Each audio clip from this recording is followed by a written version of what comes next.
What's up, everybody? Hope you're having a good day. Friday, new rap release date.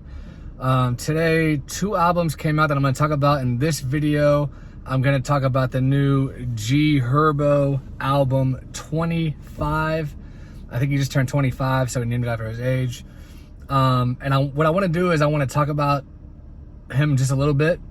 And then at the end of the video, I want to give a sales prediction on what I think it's going to sell in the first week.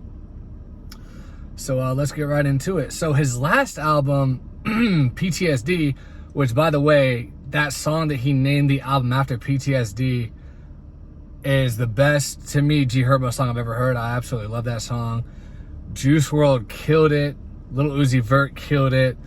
And the album did well. It was by far the most successful album by Herbo to date. It did almost 60K in the first week, which I did not see that coming. I didn't think he was that big, to be quite frank with you guys. But he did 60K, debuted at number 7 on the charts.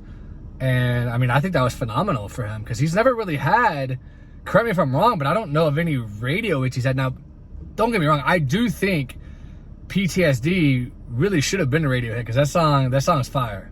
That song is fire. I don't know if his label didn't push it. I mean, they never really filmed a video for it, but if they would have filmed a video and if Juice WRLD was alive and they would have just had maybe like a Lyrical Lemonade video or something, I think that song could have gone nuts on the radio. Because, I mean, it's a very melancholy song. It's a very saddish song, but it's a great song. So I really wish they would have pushed that because that could have took Herbo to a whole nother stratosphere in terms of like stardom, but they didn't. So he's never really had a hit. He dropped off 25. I'm looking at the track list now. He's got Polo G, who just debuted at number 1, which I predicted that. If you go back and watch my video on Polo G, I predicted he was going to debut at number 1 and beat the Migos, so I was right on that. He's got Lil TJay. I'm not a fan of Lil TJay whatsoever. I've done one video on Lil TJay as well, and I don't like him at all. 21 Savage. And then he's got Kid Laroi and Gunna on a track. You Can't. I have not heard that song. I do want to hear that because I'm a huge Gunna fan. And I'm also a really big fan of Kid Laroi. Regardless of the little shady stuff he's done, I do think he's actually a talented guy. And I really like his stuff that he's done. It's crazy. Like, he front-loaded the album. It's got 19 tracks, but he front-loaded all the songs that have features on them are at the front end.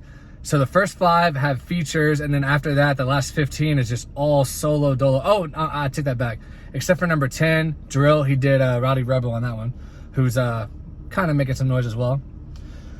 So what is it going to sell in the first week? Well, his last one did 59,000.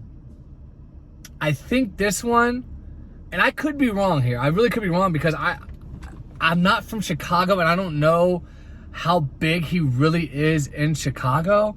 So he might be a huge star there. I mean, down here in Florida where I'm from, he's not really that known, to be honest with you guys. I mean, I'm sure he has fans here. All my friends, I mean, they're not really in the rap like I am. So, of course, I know about him because I'm really involved in the hip-hop community and I really like that genre of music. But most people down here that I hang out with, they've never heard of Herbo. If I said, hey, you heard that new Herbo song, PTSD? Huh? Who? So it's hard for me to gauge on a anecdotal level how big he really is. But I think it's going to sell a tad under what his last one did because that one had bigger features on it. Juice WRLD just passed away. So that song PTSD, I mean, it debuted in the top 40, and that was without any radio play, no video. So people just wanted to stream that song. On this one, I don't think he has any hits. But it is front loaded. So I think this one's going to do about 40 to 45K. I think it's going to be a dip from his last one. But we'll see. I'm thinking 40 to 45, maybe 50. I don't think it's going to be a huge dip from the 59 he did in the last one. But that's my prediction, guys. Please subscribe if you haven't. Give me a like and let me know in the comments what you think he's going to sell in the first week. And I'll talk to you guys later.